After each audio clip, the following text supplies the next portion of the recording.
Hi, thank you so much for your time today. My first question is, how would you define the rule of law so that teenagers can understand it? I would I would describe it as a basketball game. In a basketball game or any sport, you have established rules, right? And so you expect these referees, the three referees on the court, to make sure that we stay within those rules, and everyone prepares going into a game understanding those rules. If along the way a ref became upset with an opposing coach and said, that coach is really rude, his players are rude, I think I'm going to start making the calls in favor of the opposing team. I won't, when they foul, I'll let it go. When this other team probably didn't, I'll blow the whistle. And you just ruin the whole format of the game. It's not fair competition. The rule of law is we have this foundation of the Constitution or our state laws. And we need courts and we need prosecutors to consistently apply those laws. And so in the three forms of government, the three branches of government, we have the executive branch, and that's where typically your prosecutors are at. You have the legislative branch that made the laws with the expectation that they would be complied with, and that the court, our third branch, the judiciary, would interpret those laws in each case, but set a structure as to how that law is to be understood. And so what we need, why the rule of law is important, is that it gives us boundaries of understanding. And if those boundaries ever need to change, it's the legislative branch that does the change. It's not the judge who says, well, I know the statute says this. I know in the past our court has interpreted it this way. But personally, I just feel like it doesn't apply. Or a prosecutor saying, I'm not going to enforce the laws. Just recently in Nebraska, we had a candidate for the county attorney's office. He comes from the legislative branch. He's running saying that he's not going to convict people of property crimes, suggesting property crimes or drug crimes don't apply. It's a little bit ironic that a person who comes from the institution of making the laws now is going to come and say he has the authority and discretion to disregard. That elevates the balance of power so that now the prosecutor has greater power because he thinks he has the authority to ignore the rule of law.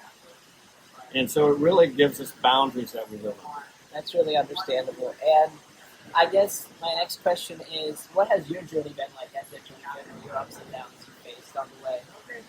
Well, one thing that's been really interesting is I used to be in the Attorney General's office back in the late 80s. And then I was out in private practice, and then I came back 7.5 years ago and was elected to office.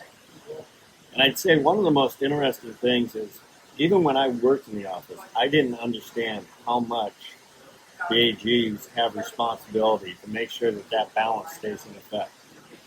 And so when a president, for example, issues an executive order, and that executive order actually isn't really the intent of executive orders, but rather it's a president's frustration that he can't get passed in Congress what he wants passed, so he issues an executive order.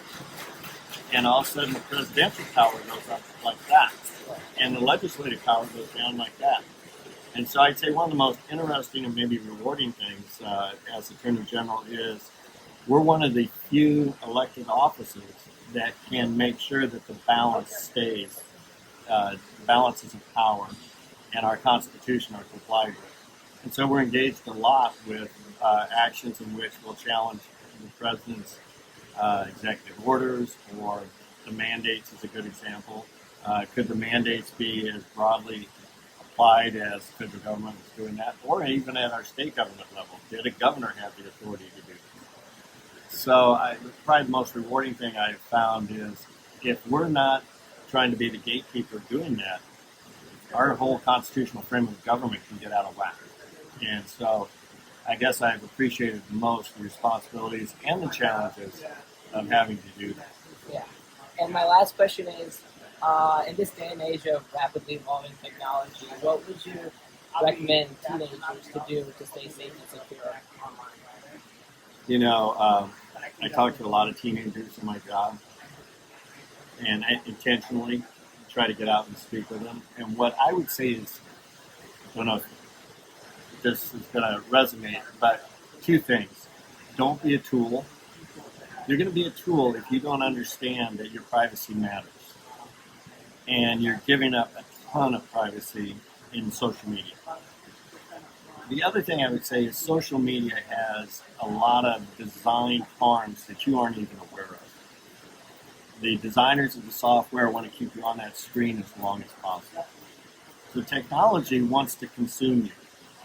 Now, when we knew back in the 90s that the tobacco industry was targeting young people, it was all based upon profit, and they tried to make cigarette smoking appear cool to young people. So they were using them as a tool to make more money to get customers. I would argue today what social media platforms are doing is they're designing their algorithms to keep you on as long as possible, and they typically do that by taking you into more negative types of influences. And so what I try to say to young people is get a life. Get a life and do the things you're skilled and that you love doing, whether that's music, whether that's athletics, whatever it is. Live a life that you know who your friends are, you see them face to face, you can be engaged with them, and not sit and spend this time thinking that this group of 400 people in this chat are actually your friends. And the pressure that I think young people feel to try to be relevant on social media is very harmful.